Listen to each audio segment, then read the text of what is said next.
तभी नदी में एक सुंदर कन्या स्नान करने आती है।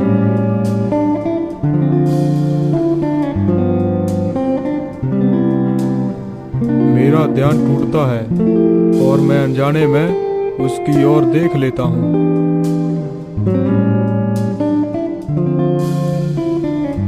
तभी कन्या ने अचानक मेरी नजरों को महसूस किया और गुस्से में वह नदी में से बाहर निकलती है। तुम कौन हो जो यहाँ मेरी पवित्रता को भंग करने आए हो? क्या तुम एक साधु कहलाने के लायक हो? अरे तुम्हारा ध्यान भंग होकर मुझ पर क्यों पड़ा? भूल, यह भूल नहीं पाप है और तुम्हें इसका दंड जरूर मिलेगा। मैं तुम्हें श्राप देती हूँ कि तुम एक हिरन बनकर जंगल में भटकोगे ताकि तुम्हें अपनी गलती का एहसास हो सके।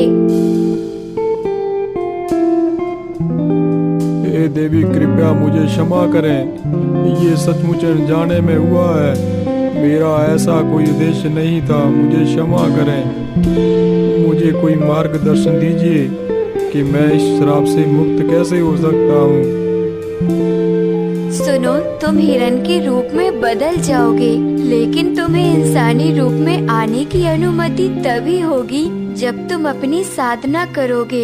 इस दौरान हर जीव को तुम अपनी पीड़ा बता सकोगे और तुम्हारी मुक्ति तभी होगी जब एक परिंदा तुम्हारी कहानी सुनकर एक इंसान को मेरे पास लेकर आएगा।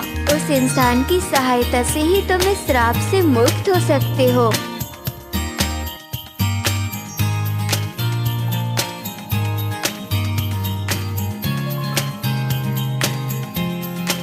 जंगल के किनारे एक छोटा सा गांव था। उसी गांव में एक शिकारी रहता था जिसका नाम रघु था। रघु को जंगल का कोना कोना पता था। वह बड़े ही चालाकी से जाल बिछाकर जानवरों और पक्षियों का शिकार करता था।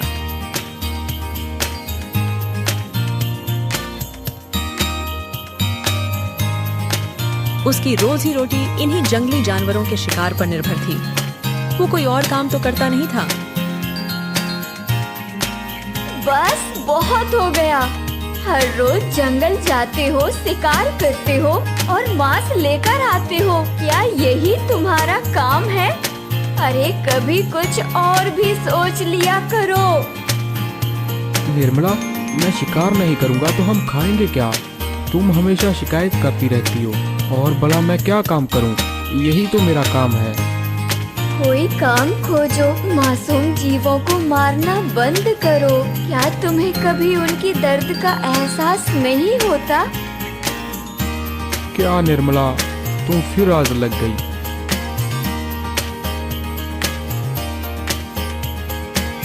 निर्मला तो मुझे हमेशा डांटती रहती है। भला शिकार करने से क्या बुरा होता है? मैं शिकार करता हूँ ताकि हम भूखे ना मरें। हे भगवान, मेरी मदद करो। मेरे बच्चों को भूखा मत रहने देना। आज मुझे शिकार जरूर करना होगा।